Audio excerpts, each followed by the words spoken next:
Olá, como vai você? Estamos aqui como combinado, ao vivo, só eu, olha só. E eu tô aqui e vou ficar, quero pedir para vocês, se vocês tiverem dúvida, tô aproveitando essa oportunidade para a gente conversar, né? Porque quando a gente faz live com convidado, ou quando a gente é convidado para fazer live, às vezes a gente não tem oportunidade, né, de conversar. E hoje eu estou super aberta, eu quero falar de busca, eu quero falar de vontade, eu quero falar de coragem.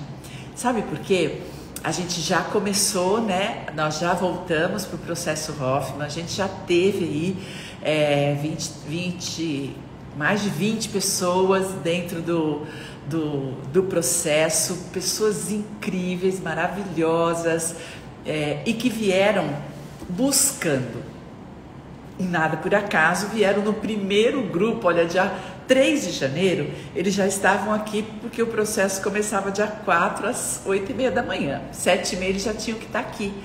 Então muitos chegaram. Oi gente, vocês estão me dando oi, que bacana, que bom que vocês estão entrando, e muita gente já entrou aqui dia 3. Então, a minha palavra para eles era busca. Porque eles vieram aqui buscar, não por acaso, logo no início do ano. Nem tinha, né, nós não tínhamos nem descansado ainda da passagem do ano e eles já estavam aqui. E aí, vocês todos que estão entrando, oi para vocês. Hoje eu quero falar disso e quero ficar à sua disposição para a gente responder perguntas, se vocês quiserem, qualquer uma, tá? Do processo, do tema, de autoconhecimento, da minha vida, o que vocês quiserem.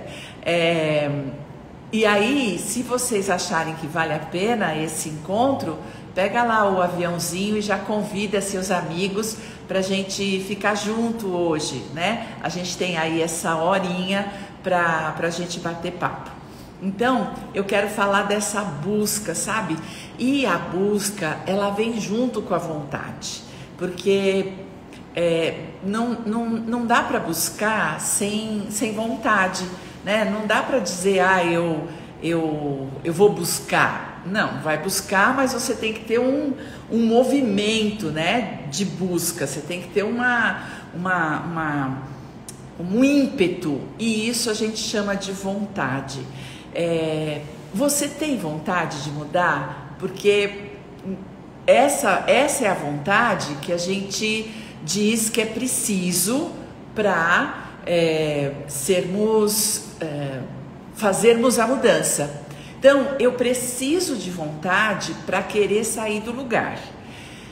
Isso significa que a vontade é um ímpeto, é um impulso, é algo que sai de mim, né? Oi, Luci, você que está sempre aí, Daniela, que bacana. Eu estou falando sobre busca, vontade e coragem, porque esses foram as 3 características desse primeiro grupo. Pessoas que já buscavam, sabe? Chegou aqui gente muito espiritualizada, que já tinha feito muitos cursos, que já eram...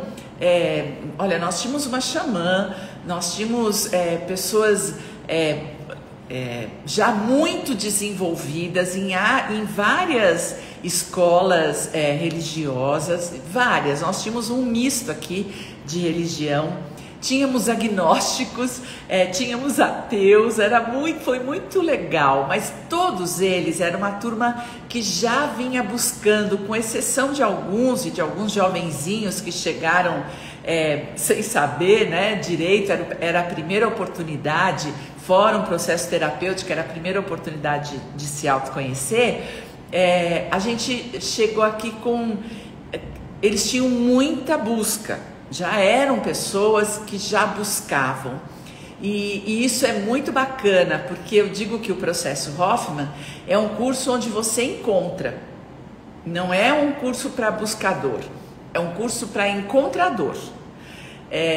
E foi exatamente isso que aconteceu. Olha, pessoas de várias escolas religiosas, várias doutrinas, já se procurando, se buscando, estavam até um pouquinho frustradas, né? Porque encontravam, mas não se sentiam tão abertas. Oi, Lu, que bom, Luísa, que bom te ver aqui. Carol, que bom, bem-vindos. E a gente está falando dessa busca, a busca que muitos de vocês ou já estão fazendo ou querem fazer.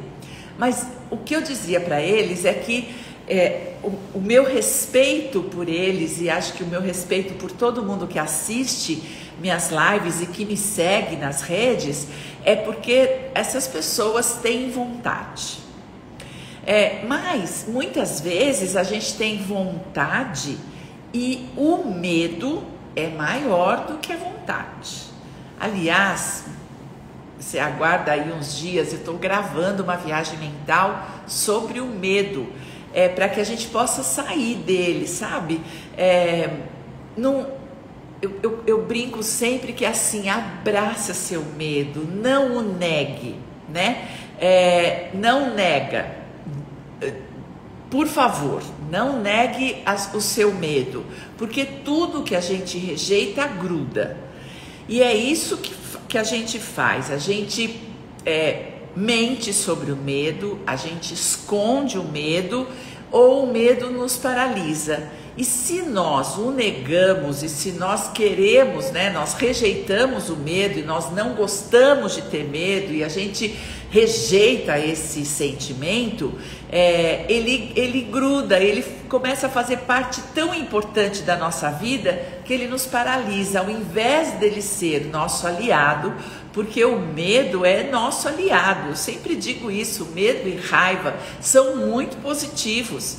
É como a gente vive o medo e a raiva que pode atrapalhar tudo. Mas olha, como você viver a alegria também pode atrapalhar, do mesmo jeito como você viver a tristeza também. E no processo a gente fala de um amor negativo. O amor é uma outra emoção poderosa no ser humano e que pode nos atrapalhar sim, porque pode ser o amor da falta, o amor da cobrança, o amor da condição, o amor sofredor, o amor manipulador, o amor da traição. Então, todas as emoções, elas podem nos fazer mal, assim como todas elas podem nos beneficiar. Então, é super importante a gente aprender as nossas emoções, aprender que temos e apreendê-las, autorizar que elas existam em nós, porque daí a gente pode fazer escolha, como é que eu vou viver o meu medo, como é que eu vou viver a minha alegria.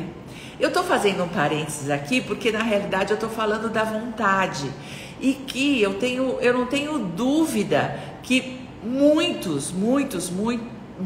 acho que a grande maioria das pessoas, se eu perguntar, você quer sair desse lugar de sofrimento? Todas elas querem.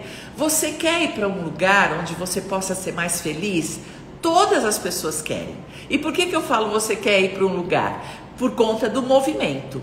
E é a vontade que me dá esse movimento. Mas se o medo for maior do que a vontade, eu me paraliso. E aí eu digo assim, eu queria tanto. E aí o queria desmancha completamente toda a vontade. O eu quero, o eu vou, o eu faço é a vontade. E esse grupo teve isso. Eram buscadores, estavam buscando mais, ainda não tinham encontrado e vieram para um curso que não é de buscador, é de encontrador. E encontraram. E é uma coisa linda que acontece aqui. Aquelas pessoas que nunca fizeram nada, quando chegam aqui, encontram. E aquelas pessoas que já fizeram tudo, quando chegam aqui, encontram e fazem uma soma extraordinária com tudo que já tinha e com o que conquistou aqui. É lindo, é uma coisa... Bem, claro, tira 50% do que eu tô falando, tá bom? Porque eu sou apaixonada pelo processo E olha que eu tô aqui há mais de 30 anos, não é uma loucura isso? E a cada grupo eu me emociono tanto com eles, e a final de grupo eu fico mais emocionada ainda. Então, olha, gente, todo mundo que tá aqui, oi Ingrid, que delícia você aqui, a Marilda, a Araci, olha, tem um monte de gente passando aqui, aí é tão rápido que eu não consigo dizer oi para todo mundo, tá? Então, perdão, mas eu tô aqui para vocês. Quero conversar, bater um papo com você, porque eu tô falando de busca e vontade. Quando eu tenho... Felipe, é verdade, você também se apaixonou, né? Quando você tem vontade, claro que antes você pensou na busca, você queria uma saída para alguma coisa. E às vezes, gente, tem gente que fala assim... eu preciso estar em sofrimento para vir para o processo? Não. Você precisa estar querendo, né? Você precisa querer, estar querendo é horrível esse português, né?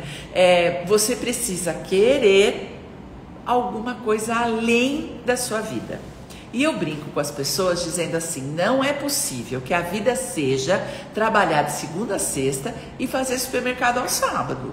Não é possível que a vida seja isso.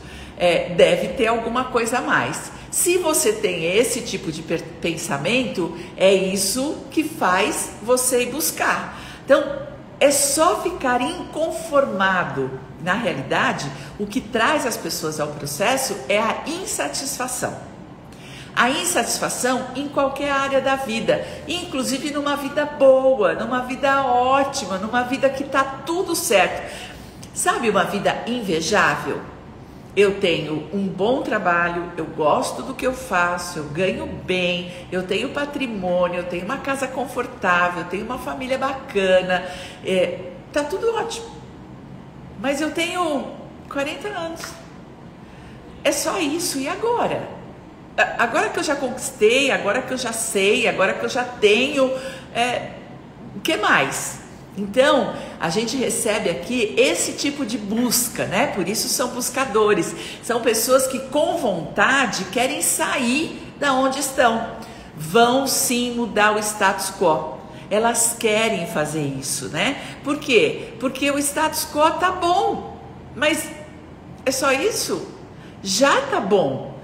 Não precisaria mexer em nada. Mas você imagina a sua vida do jeito que ela está boa. Mais 50 anos assim?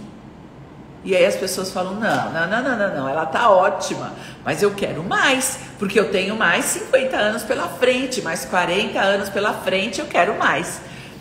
Ou são pessoas que já buscaram tanto e já encontraram tanto, que já fizeram tantas mudanças, mas que ainda dizem, olha, eu ainda tenho uma coisinha aqui que eu ainda não consegui. E aí vem para cá. E claro, sim, tem pessoas que estão muito insatisfeitas em várias áreas da vida, ou numa vida, numa área específica, que estão muito insatisfeitas e não estão conseguindo pegar o pé, sabe? Então, assim, a vida familiar tá ótima, o casamento tá lindo, tem um dinheiro bom, não é nada extraordinário, mas é um dinheiro bom, uma vida confortável, uma vida leve, mas a vida profissional, aquela coisa de, pra que eu tô vivo?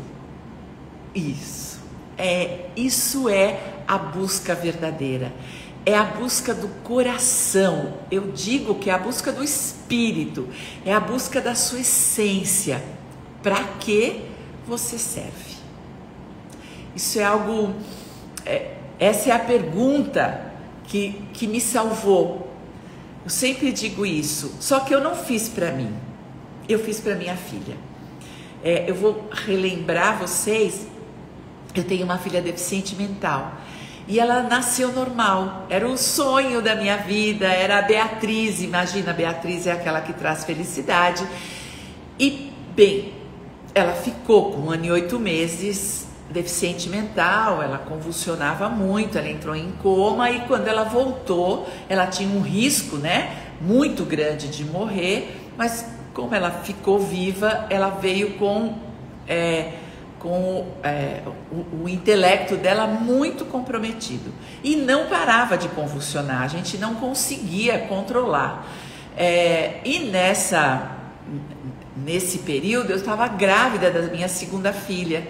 Um mês depois do coma da Beatriz, a Estela nasceu. E no primeiro ano de vida da Estela, a Beatriz convulsionava 20 vezes por dia. Então, foi uma fase muito difícil, que me desestruturou a nossa família. Eu dei uma boa enlouquecida, eu não sabia o que fazer com ela. Eu tinha certeza que ela era minha, porque eu tinha sido uma filha mas eu dei muito trabalho para os meus pais, mas muito trabalho. E aí eu tinha certeza que tudo bem, Deus estava fazendo eu pagar, porque eu ia ter muito trabalho com a Beatriz. Passaram-se 10 anos e nós estávamos completamente enlouquecidos, meu casamento destruído, minhas relações com os meus pais, com os meus irmãos, estava tudo muito ruim. A única coisa boa na minha vida era meu emprego. Eu trabalhava no Banco do Brasil, era contadora, batia balanço lá, e lá eu funcionava e dava certo, era a única coisa.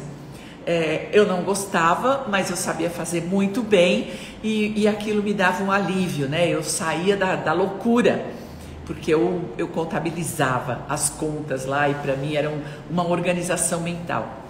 Mas todo o resto estava tudo uma confusão, principalmente com as minhas filhas, tadinhas, né? O que elas viveram de loucura com uma mãe fora da casinha. Mas eu queria muito acertar e eu queria muito dar para Beatriz uma vida normal, eu queria demais que ela tivesse todas as oportunidades. E claro que eu dei uma vida deficiente para a Estela, que era normal e tinha que acompanhar toda aquela confusão desde que nasceu. E quando eu cheguei no processo, eu tinha certeza que eu estava errada. E aí eu vim para um lugar para me consertar. Eu queria me consertar, né? Porque eu estava toda errada. E eu descobri que eu não precisava de conserto, que na realidade eu precisava só me apropriar do meu melhor. E isso é busca e vontade. Eu estava muito infeliz nesse departamento, estava tudo muito errado na minha vida e sabe, a gente é sistêmico, né? Então, quando uma coisa está errada num lugar, vai errando em todos os lugares.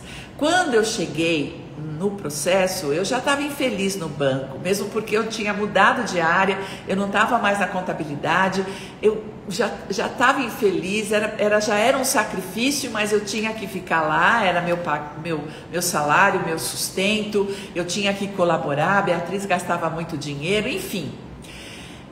E aí é isso, uma coisa ruim sistemicamente vai contaminando todas as áreas da nossa vida. E aí eu me torno uma pessoa insatisfeita. Diferente de estar insatisfeita em alguma área da vida, o que acontece? Eu vou esperando, eu não vou tendo, e aí é o nosso terceiro assunto, eu não vou tendo coragem de mudar. Que foi o que aconteceu no banco, eu não fui tendo coragem de mudar, eu precisei mudar por instrução deles, né? Para me adequar, eu precisava daquele horário, e naquele horário só essa atividade, então era lá que eu estava e eu não tinha coragem, embora eu quisesse mudar, eu não tinha coragem para fazer. E esses 3 elementos, eles são fundamentais para a nossa mudança. Você precisa ter vontade de mudar. Eu tinha vontade de mudar, mas sabe o que acontecia? E às vezes acontece com muita gente, eu queria que o outro mudasse. Então, eu não percebia que todo o meu sofrimento em relação a Beatriz é porque eu não tinha mudado. E aí, todo o meu movimento, tudo que eu fazia, toda a minha energia era em busca da cura dela. Isto é, eu queria que ela mudasse. Foi só aqui no processo que eu aprendi a aceitá-la. E olha, claro, se eu pude aceitar a Beatriz, que era uma filha tão difícil. E ela não era difícil por gênio, ela era difícil pela patologia dela, ela era difícil porque eu não sabia o que fazer, eu não tinha recursos, ou melhor, eu não sabia que eu tinha. Então, me descobri e descobri que era comigo e não com ela. O meu sofrimento era eu que provocava. Olha só, muitas vezes a gente vive uma busca, mas a gente busca para o outro. Eu atendo muita gente, né? E muitas vezes senta, né? Ou agora no online, na minha frente, pessoas que dizem assim: porque o meu marido, porque eu preciso que o meu marido, que o meu filho, que a minha mãe. E aí eu digo, então, eles não estão aqui. Como é que a gente pode mudá-los? O que a gente pode fazer por eles? Se quem está incomodado é você, quem está insatisfeito é você. E eu fazia a mesma coisa. Eu estava insatisfeita e dizia, eu não vou parar enquanto eu não achar a cura para minha filha ou der para ela a melhor condição de vida possível. Eu não vou parar. Na realidade, eu queria que ela mudasse. Eu queria que ela parasse de convulsionar, pelo amor de Deus. E eu lutava por isso. Nem passou pela minha cabeça que a busca era a meu favor. A busca era de mim. E aí eu tinha vontade que a minha vida mudasse, mas eu estava com o foco errado. Eu queria mudar, eu queria que a minha vida mudasse a partir da mudança de todo mundo à minha volta. Nem passava pela minha cabeça que era eu que tinha que mudar e não as pessoas à minha volta. E eu encontro tantas pessoas que pensam assim, têm uma vontade danada, estão com a vida tão insatisfeitas e estão buscando cursos e terapias para o marido, para a filha, para a sogra. E isso acontece aqui também. Tem um monte de gente que manda os seus parceiros para cá, ou manda os seus filhos para cá, porque eles é que têm problema. Eu, como tinha uma filha que não tinha recursos mentais, né, intelectuais para fazer o curso, tive que vir eu. E mesmo porque quando me disseram, alguém me disse assim, vai fazer o curso, vai fazer esse processo, porque você está muito triste. E aí eu já sabia que era para mim.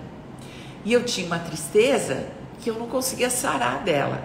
Eu fazia um monte de coisa, eu era uma pessoa tão alegre e eu de repente tinha uma tristeza e tinha uma raiva e eu ia tentando consertar e quanto mais eu tentava consertar, mais eu errava. E aí, olha só, quando eu cheguei aqui eu era uma menina má, mas quem me trouxe para cá não só foi a insatisfação, como também foi a minha essência. Porque a busca vem da essência. Muitas vezes a vontade, olha só, a vontade vem do intelecto. Intelectualmente eu entendo que a minha vida não está boa. Acho que eu tenho que fazer alguma coisa para mudar. Ou alguém tem que mudar para que a minha vida fique boa. A busca é da minha essência. A minha inteligência espiritual sabe que eu mereço mais, sabe que a vida está na falta, sabe que eu estou vivendo um paradigma da falta, o paradigma do desamor, o paradigma da guerra. Era assim que eu vivia, no paradigma da guerra. Olha só, eu vivia no paradigma da guerra. E as pessoas, era isso, era assim que existia. Era nessa crença que eu vinha, mas o meu espírito sabia que tinha algo para mim. E eu não estou falando espírito outra coisa, né? alguém, não, a minha inteligência espiritual. Eu estou na fala do Bob Hoffman, nas nossas 4 inteligências. Veja, a intelectual tem vontade, a espiritual tem a busca e a coragem. A coragem vem da emoção. Sabe por quê? Porque a coragem mora dentro do medo. E o medo é uma emoção. É uma emoção básica do bicho homem. E a coragem é absolutamente emocional. E as pessoas chegam aqui com muito mais medo do que coragem. Elas chegam muito apavoradas. Como é que eu vou sarar? De que jeito que eu vou fazer? Eu não vou dar conta. Olha o que o medo nos conta. O medo fala pra gente que a gente não vai conseguir. E tem muita gente que chega aqui com muita vontade, mas morrendo de medo. Mas chegam. Adriana, é verdade. Tá sem coragem. Calma. Você vai acreditar em algum momento que você merece fazer o processo. Ou qualquer trabalho de busca. Gente, eu não estou aqui para falar do processo, eu estou aqui para falar de você. Eu quero que você encontre dentro de você qualquer nível de coragem, porque a coragem, quando você a encontra, ela não é definitiva, porque ela mora no medo. Então, eu gosto disso, porque assim, quanto mais medo você tem, acredite, mais coragem você tem. Então, abraça seu medo, porque quando você empurra o medo, você empurra a coragem também. Não, abraça o medo, fica com você, é a sua parte, é o seu momento, fica com você. Medo, fica aqui. Abraça ele. E é isso que os alunos fazem. Eles chegam aqui apavorados. Mas a vontade é maior. Então eles chegam. Mas com muito medo. E a primeira coisa que a gente faz é abraçar esse medo. E sabe o que acontece? Em 7 dias, eles descobrem quão corajosos eles são. Nós não vamos ter coragem para o resto da vida, nem coragem para tudo. Não, porque o medo nos protege. E tem medos que são muito úteis. E tem medos que não vão te paralisar e você pode ficar com ele. Por exemplo, eu saltei de paraquedas, né? Quando eu fiz 55 anos, eu saltei de paraquedas. Por quê? Porque eu falei, eu preciso fazer uma coisa diferente. Tem gente que nunca vai fazer isso. Nossa, pelo amor de Deus, eu morro de medo. Então, eu não tenho medo da água, mas eu tenho medo da altura. E aí eu fui para enfrentar o medo. Não, se dentro da minha coragem existe o medo, ou melhor, se dentro do meu medo existe a coragem, eu vou lá. E fui, e gente, na última hora eu queria voltar para trás, É que o instrutor foi maravilhoso e me empurrou do avião. E aí eu caí no nada. Foi uma das experiências mais incríveis da minha vida, cair do nada.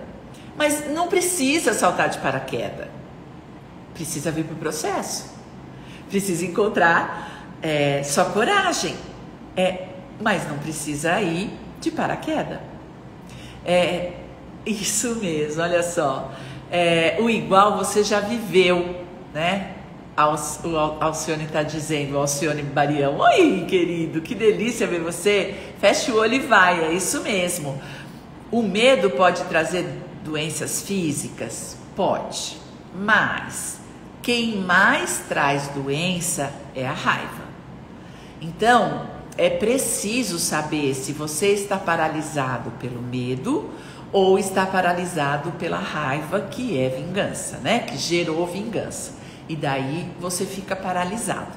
Então, para isso a gente precisa estudar. Cada caso é um caso. Mas o medo, a tristeza, a raiva, elas nos trazem doenças, sim. São emoções primárias, são emoções básicas que nos compõem. a alegria e o amor também, são essas 5 emoções importantes.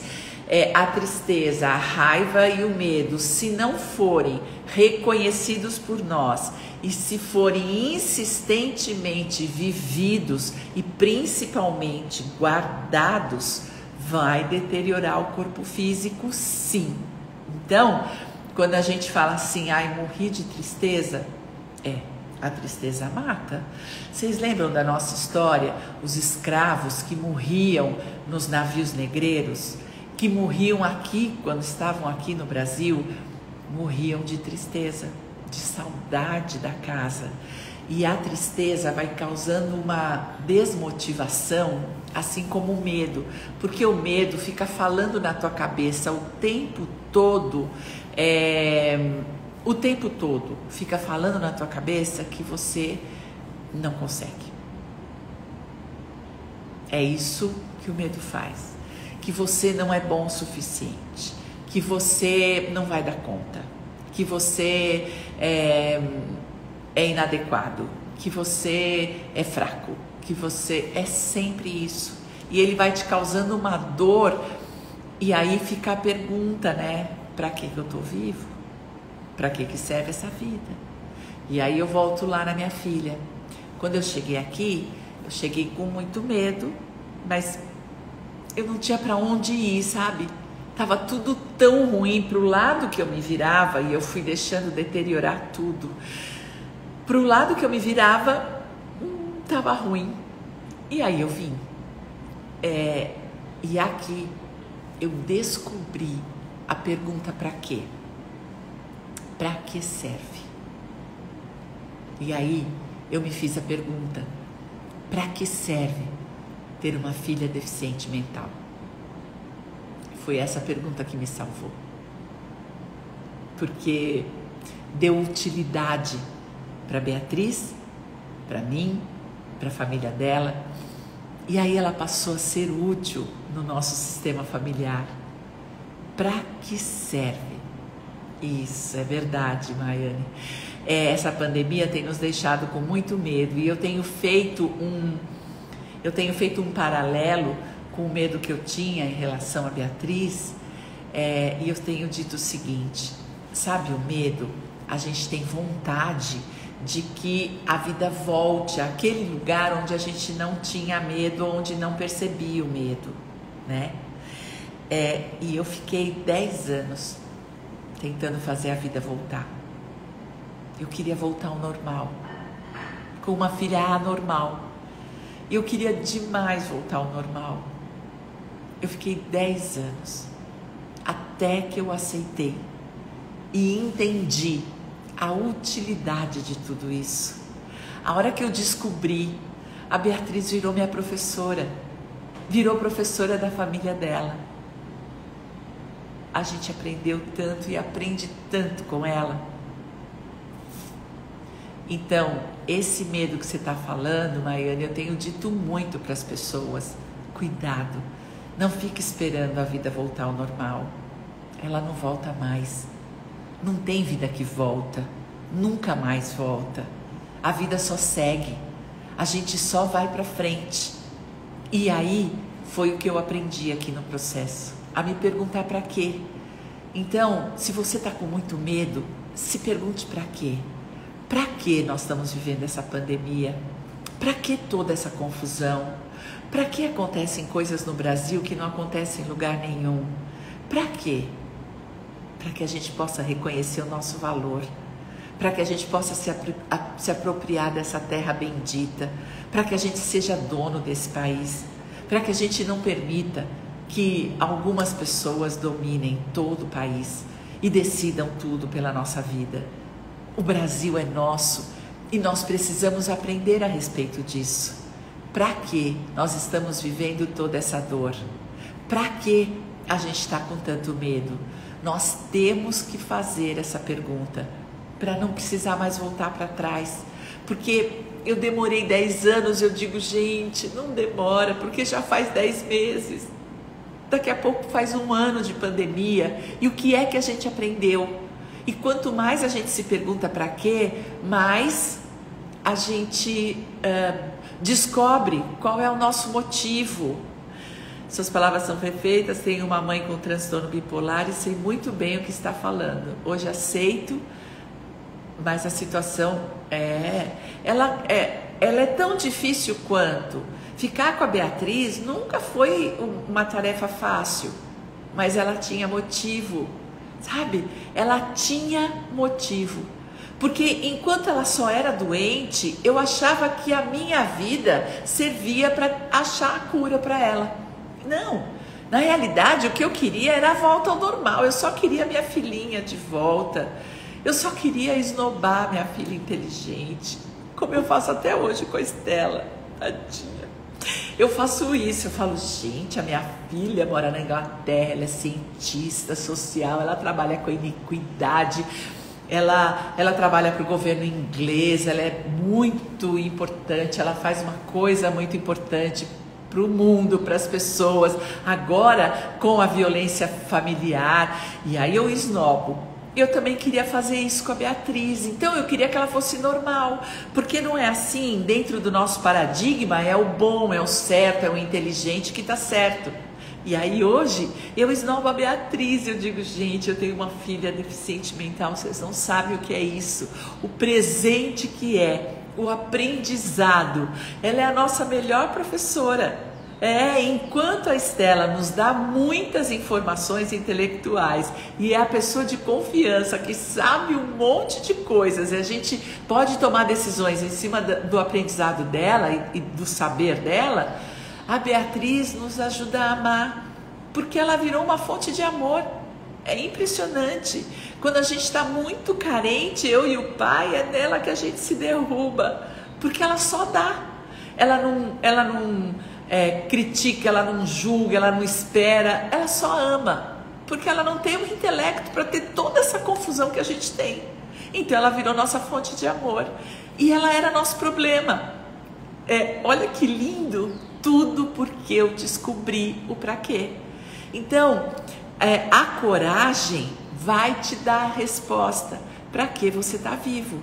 E claro que nós precisamos de coragem aqui na pandemia, justamente porque temos muito medo. Então, olha só, você está com medo de quê? Qual é o segredo? Não nega esse medo e vai no fundo dele. Medo do quê? O que é que pode acontecer? Você ficar doente? Alguém que você ama ficar doente? Você perder uma pessoa amada? Vou te contar. Isso acontece com pandemia ou sem.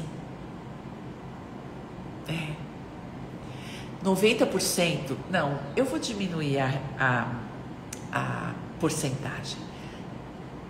70% das doenças humanas foram criadas por nós. As pessoas morrem por falta de amor. As crianças morrem por abandono. E as pessoas que a gente ama morrem, ficam doentes. Sempre foi assim. Agora, dia 25, faz 20 anos que meu pai morreu. Não tinha pandemia. E ele morreu tão cedo. Ele tinha 72 anos. Olha só, eu sou só 8 anos mais nova que ele hoje. E ele morreu faz 20 anos. Então, eu perdi meu pai. A minha filha ficou deficiente. A minha sobrinha, linda, de 40 anos, morreu. Vai fazer 3 anos e não tinha pandemia. Eu já fiquei doente. Os meus filhos, o Rodolfo teve câncer. Eu tive câncer. Então, não existia pandemia. Portanto, ela não mudou nada. Os riscos são os mesmos. A gente nessa vida corre os mesmos riscos, com pandemia ou não. Mas você está com medo? Vai no fundo do medo. E aí você encontra a sua coragem. Porque se o medo é perder, se entrega a essa perda. Porque você vai ter recurso, eu posso garantir, para sair disso. Fica bem insatisfeito. Porque eu brinco que no fundo do poço tem mola. Vai lá, vai para o fundo do poço, porque você vai bater e voltar. É exatamente como o medo. Você vai encontrar sua coragem, porque você vai ficar muito insatisfeito com a vida. Você vai dizer, ai, não quero essa vida mais para mim. Eu não quero passar uma vida tendo medo de tudo. Eu não quero passar uma vida que é impermanente, que nunca nos deu garantia de nada. A vida te deu alguma garantia em algum momento? Com vacina, sem vacina, com pandemia, sem pandemia? Não, nunca. As guerras aconteceram, as mortes aconteceram, as pessoas morrem no trânsito, num acidente, o avião cai. Independente da pandemia, ele caiu, ele morreu, matou um monte de gente. Então, isso é vida. A pandemia só escancarou os nossos problemas emocionais. Ela só escancarou o nosso medo. Sabe por quê? Porque nós tivemos que ficar quieto. A gente vinha num ritmo alucinante, absolutamente distraídos. O que aconteceu com esse aparelhinho aqui, com o celular, ele nos deu um entendimento, uma sensação de tempo completamente diferente do que a gente vive hoje. E aí, nós ficamos urgentes, sabe tudo urgente? Tudo tem que acontecer para ontem. E nós começamos a viver a vida de um jeito tão alucinante que a gente não tinha tempo para mais nada. E aí a gente não se via. De repente no break, opa, tudo parou. Você teve que ficar parado. Sobrou tempo. Você perdia 1h30 no trânsito, 2 horas no trânsito. Essas 2 horas sobraram dentro da tua casa. E aí? Você precisa olhar para você. Ou você se escancarou no espelho, que não dava tempo. Então, o que a pandemia fez não foi matar a gente. Na Segunda Guerra Mundial, só Hitler matou 6 milhões de judeus. Fora os que morreram na própria guerra. Então, não é de morte que a pandemia fala. A pandemia não fala de perda. A pandemia fala da nossa pobreza emocional. De quanto nós precisamos de inteligência emocional. Porque pouquíssimas pessoas pararam para se perguntar: para que isso está acontecendo comigo? Para eu aprender o quê? Para eu mudar o quê? Para eu desenvolver o quê? Para eu amar quem? Não, muito pelo contrário. Nós tivemos 54% de aumento de divórcios. Porque ao invés de nos perguntar por que é que nós dois, marido e mulher, estamos com dificuldade, nós fomos partindo para acusação. Porque você, eu não suporto mais você. Não. Sempre que você não suporta mais alguém, é porque você não está se suportando primeiro. Claro, sem dúvida nenhuma.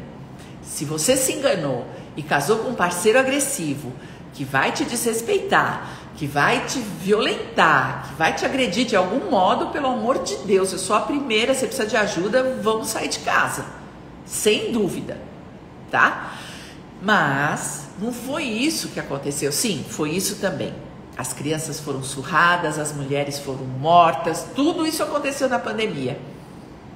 Mas vem cá, já não acontecia antes? Os pais já não batem nos filhos? E se não batem, é porque não olham para eles, estão sem tempo. Passam o dia inteiro no escritório, vão fazer happy hour com os amigos e vão jogar tênis no sábado. E daí vão para o clube no domingo, levam a família toda, cada um vai para um canto, passaram e se divertiram o final de semana inteiro, sem se ver, voltam para casa cansados, felizes, dormem, no dia seguinte começa tudo de novo, uma nova semana de abandono. E daí não tem tempo de bater nos filhos. Mas agora Teve tempo de olhar para os filhos e se irritar com eles? E ao invés de olhar e aprender quem é essa criança, olhar com curiosidade, foi para porrada. Então nós estamos doentes emocionais? Estamos. Então não é a doença, não é o coronavírus que é doença.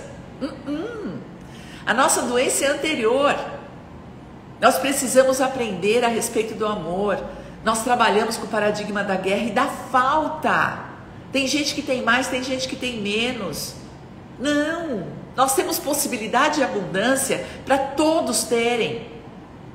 Não só dinheiro, não. Abundância de amor, de prazer, de alegria, de oportunidade. Nós classificamos as pessoas. Olha só.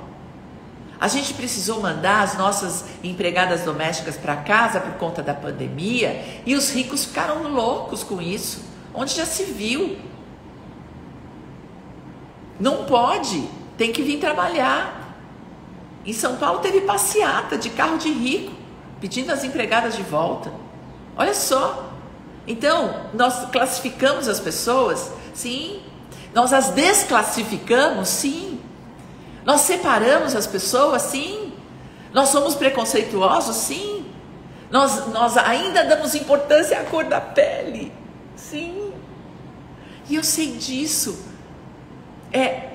Eu tenho uma filha deficiente mental. As pessoas olham torto para ela. Olham de uma maneira esquisita. E eu acho que ela tem uma função social. Ela precisa ir para a rua. Ela precisa incomodar as pessoas. As pessoas precisam ficar bravas com ela. Outro dia nós fomos num concerto com ela. Outro dia, né? Na outra encarnação, antes da pandemia. E um casal na frente brigou porque ela ficava conversando com o ator lá que cantava.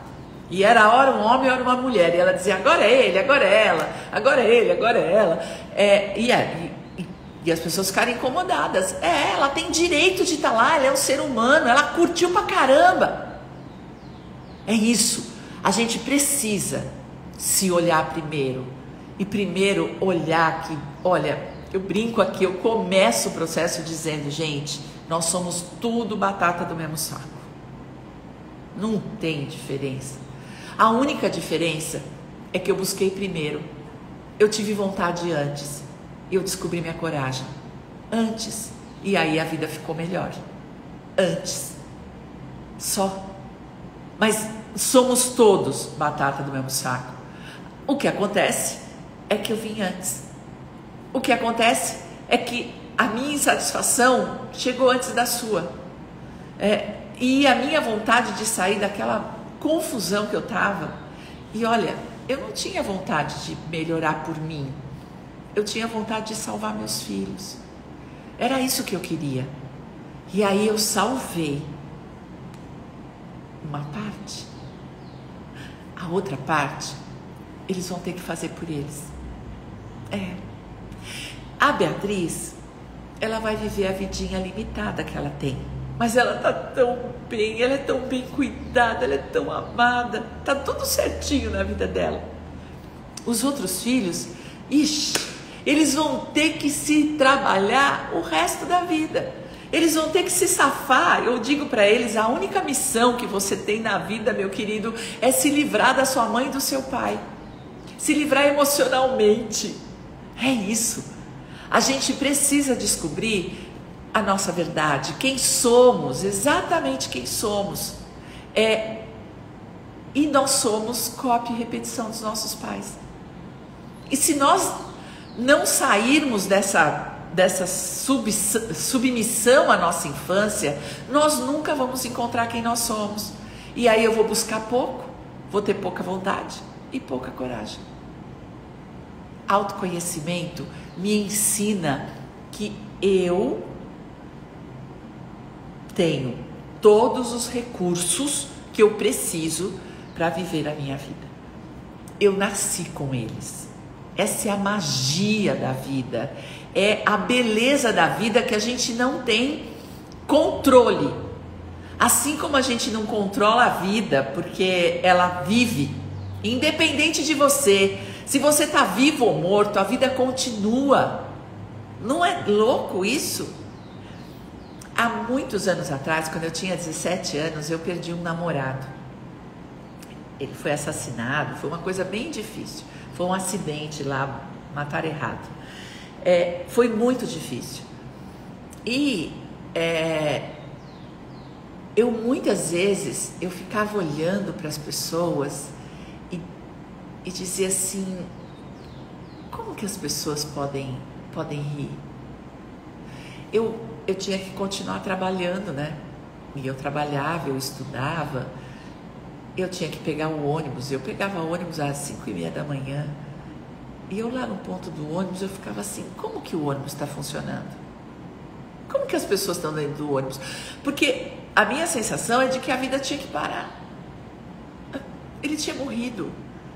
Para mim a vida não tinha mais o menor sentido e eu tinha que parar.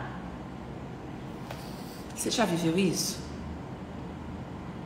Porque a vida vai viver. Com você perdendo ou não. Com você querendo ou não. Com você vivendo ou não. A vida vai viver. Então, é preciso coragem para ficar vivo.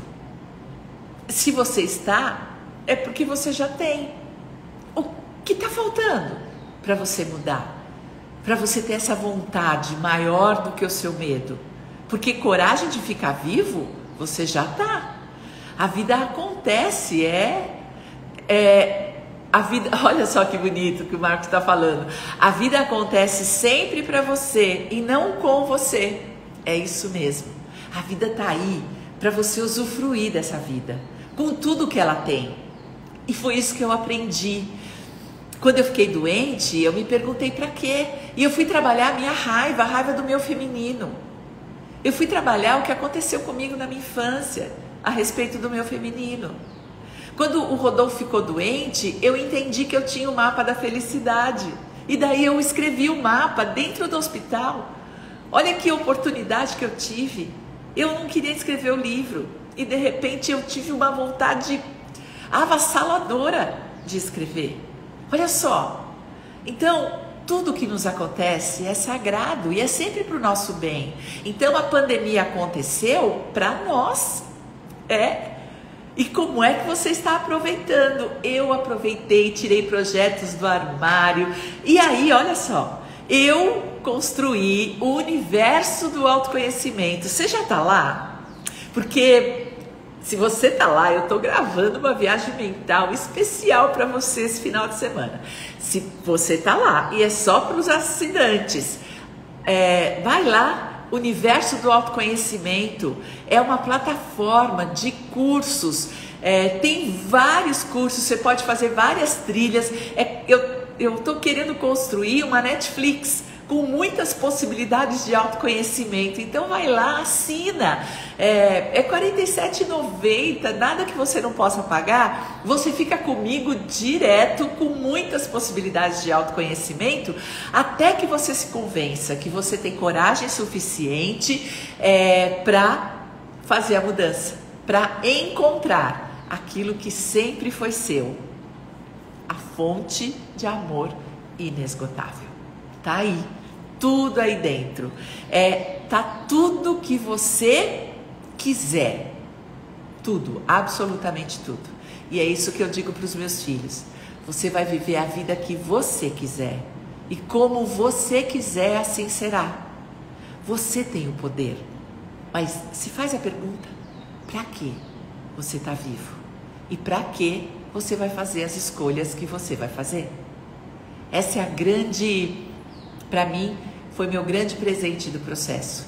Eu poder perguntar para minha filha, para que vale? Para que serve ter uma filha deficiente mental? Nessa vida, nada é inútil. Absolutamente nada.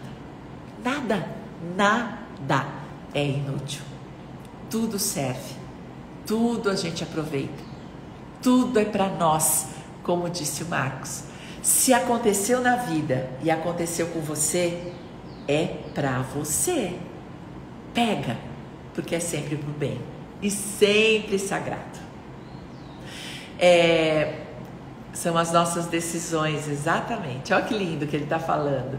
São as nossas decisões, independente das nossas condições, que determinam o nosso destino. Lindo! É isso mesmo. Obrigada, Marcos, pela sua contribuição. Então, decide. Ó, esse grupo me ensinou um bocado.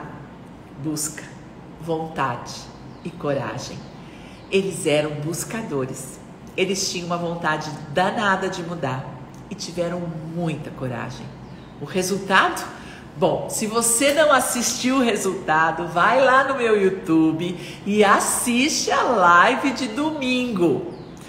O encerramento do processo desse grupo. Vai lá, porque os depoimentos estão maravilhosos. Eles saíram daqui lindos, levaram um montão, porque eu os defini como buscadores, com muita vontade e corajosos.